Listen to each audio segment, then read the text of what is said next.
ஆண்டவரும் உலக இரட்சகருமாகிய இயேசுவின் நாமத்தினாலே உங்கள் அனைவருக்கும் என் அன்பின் வாழ்த்துக்கள்.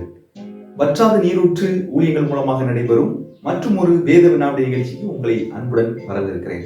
கடைசி முறை நடந்த வேத வினாவிடை போட்டிக்கான பரிசுகள் விரைவாக உங்களுக்கு வழங்கப்படும். ஆகவே நீங்கள் பொறுத்திருக்கும்படி உங்களை அன்போடு கேட்டுக்கொள்கிறேன். இந்த நாளிலே நாம் படிக்க போகிற வேத வினாவிடையின் தலைப்பு சிங்கம் சம்பந்தப்பட்ட நபர்கள். வேதாகமத்திலே அநேக விலங்குகளை பற்றி பார்க்கிறோம். நம்ம அந்த விலங்குகளை தனியாக வேத வினாவிடை பகுதியில் படித்திருக்கிறோம். ஆனால் சிங்கம் என்ற விலங்கு சம்பந்தமாக வரும் நபர்களை இந்த நாளிலே நாம் படிக்க போகிறோம். ஓகே, இப்பொழுதே நீங்க வேதத்தில் எல்லா காரியங்களையும் கற்பனை பண்ணி வைத்துக் கொள்ளுங்கள்.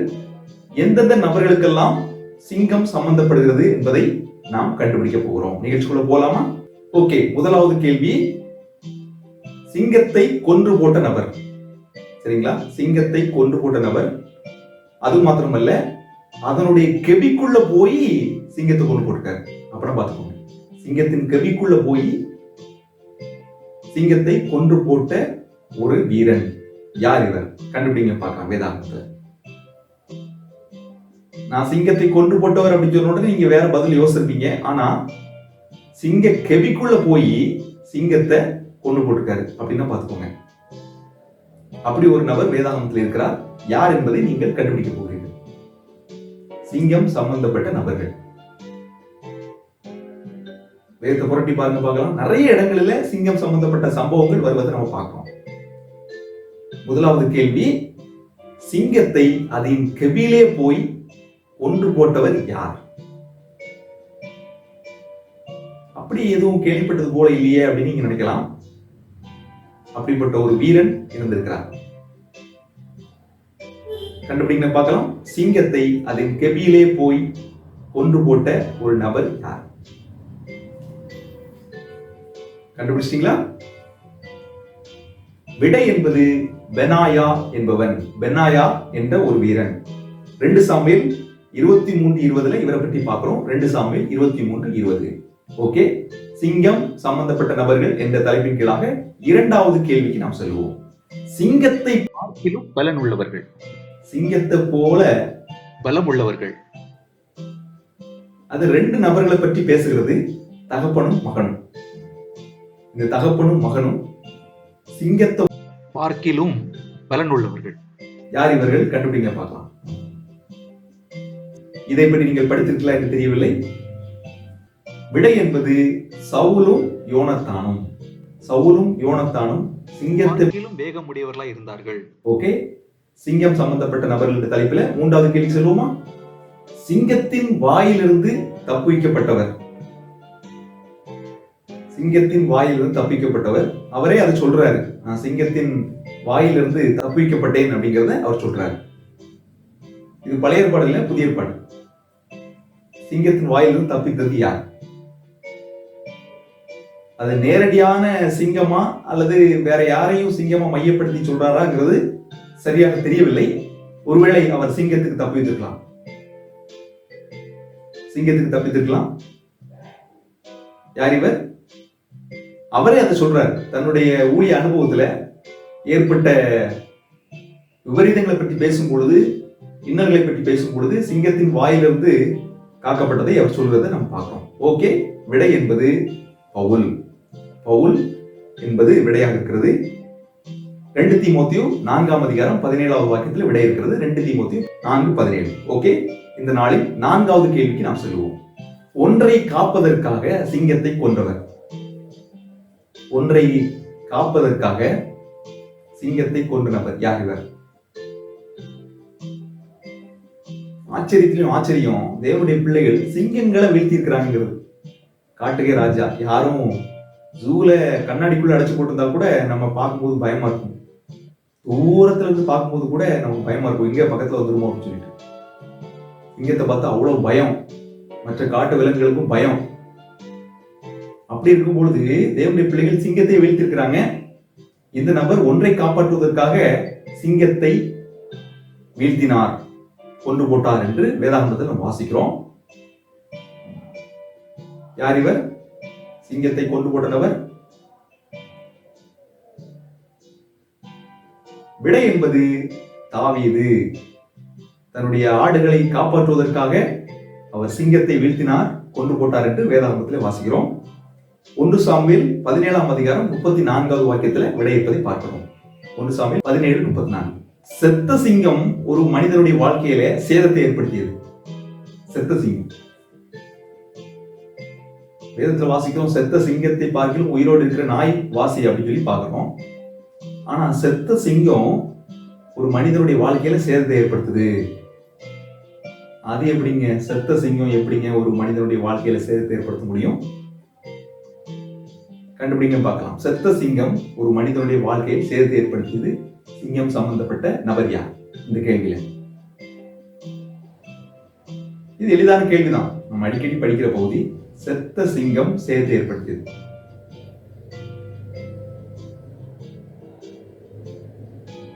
எங்க பாக்குறோம் இதை பத்தி? ஓகே, சிம்சோன் செத்து போன சிங்கத்தினுடைய எலும்பு கூட்டில இருந்து தேன் சாப்பிட்டாரு. அவருடைய நசரேய விரதத்தை மறந்து போனாரு அப்படிங்கறத நம்ம பாக்குறோம்.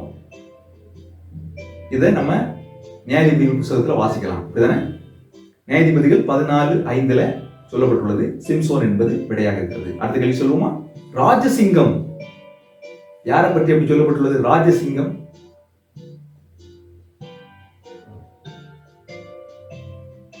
யார் இவர்? கோத்திர சிங்கம். கண்டுபிடிங்க பார்க்கலாம். கோத்திர சிங்கம், ராஜசிங்கம். எளிதான விடை. நம்ம பாட்டு கூட பாடுவோம். யூத ராஜசிங்கம் உயிர்த்தெழுந்தார், உயிர்த்தெழுந்தார், நரகை ஜெயித்தெழுந்தார். யூத ராஜசிங்கம் உயிர்த்தெழுந்தார். வெளிப்படுத்தல் 5ஆம் அதிகாரம் 5வது வாக்கியத்தில் விடையை பார்க்கிறோம். ஆண்டவராகிய இயேசு கிறிஸ்துவை பற்றி இது சொல்லப்பட்டுள்ளது. ஓகே, அடுத்த கேள்வி சொல்லுவோமா? பாலசிங்கம் அப்படின்ட்டு வேதத்துல 2-3 பேரை பத்தி சொல்லப்பட்டுள்ளது. பாலசிங்கம், அதுல ஒருவர் கண்டுபிடிச்சா கூட போதும். பாலசிங்கம் யார்? இந்த பாலசிங்கம் 3 பேரை பத்தி சிங்கத்துக்கு ஒப்பிட்டு வேதாகமத்தில் சொல்லப்பட்டுள்ளது பார்க்கிறோம். பழைய ஏற்பாட்டுல நம்ம இயேசு கிறிஸ்துவை படிச்சிட்டோம், அது கிடையாது. ஆனா இன்னும் 3 பேரை பற்றி நம்ம வேதத்துல பார்க்கிறோம். சிங்கம், பாலசிங்கம் என்று சொல்லப்பட்டுள்ளது. பாசான் என்ற இடத்தை பற்றி ஒரு மனிதனை சுட்டிக்காட்டி பேசுகிறது.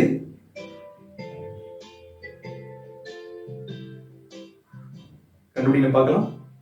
சிங்கத்துக்கு சம்பந்தப்பட்ட நபர்கள். விடை என்பது தான், யூதா, காத்.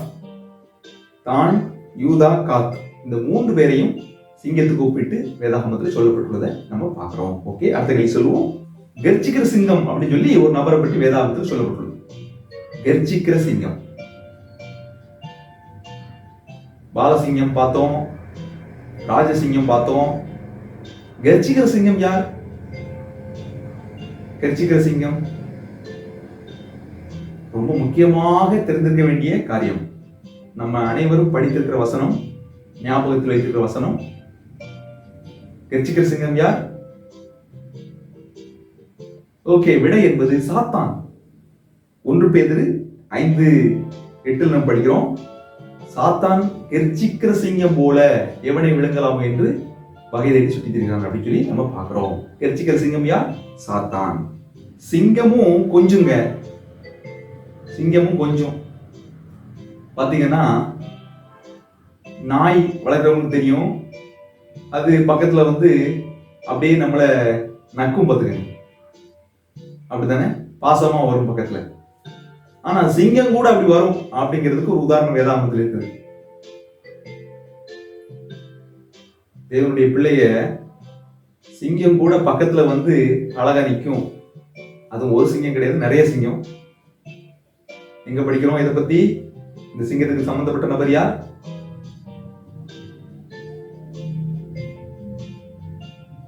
பெரிய பங்கம் ஏற்படுத்திடும் நினைச்சா, ஆனா இந்த சிங்கம் ஒரு பாதகத்தை ஏற்படுத்தல. நிச்சயமா அவருக்கு கொஞ்சம் இருக்கும் அப்படிதான் சொல்லலாம். விடை என்பது தானியேல்.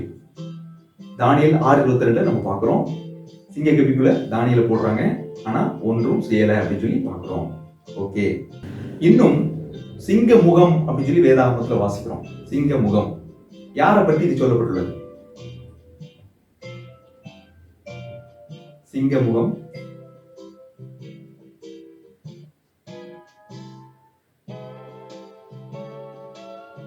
சிங்க முகத்தை பற்றி நம்ம வேதாகமத்தில் படிக்கிறோம். யாரை பற்றி இது சொல்லப்பட்டுள்ளது? 4 வித்தியாசமான மிருகம், பறவை இதோடு சம்பந்தப்படுத்தி சொல்லப்பட்டிருப்பதை நம்ம பார்க்கிறோம். அந்த நபரை குறிப்பிடும் பொழுது அது யார்? ஓகே, விடை என்பது தூதன். தூதனை மையப்படுத்தும் பொழுது அந்த 4 உயிரினங்களை பற்றி சொல்லப்பட்டிருக்கும். அதுல ஒன்று சிங்கம், சிங்க முகம் அப்படின்னு சொல்லி நம்ம வேதாகமத்தில் வாசிக்கிறோம்.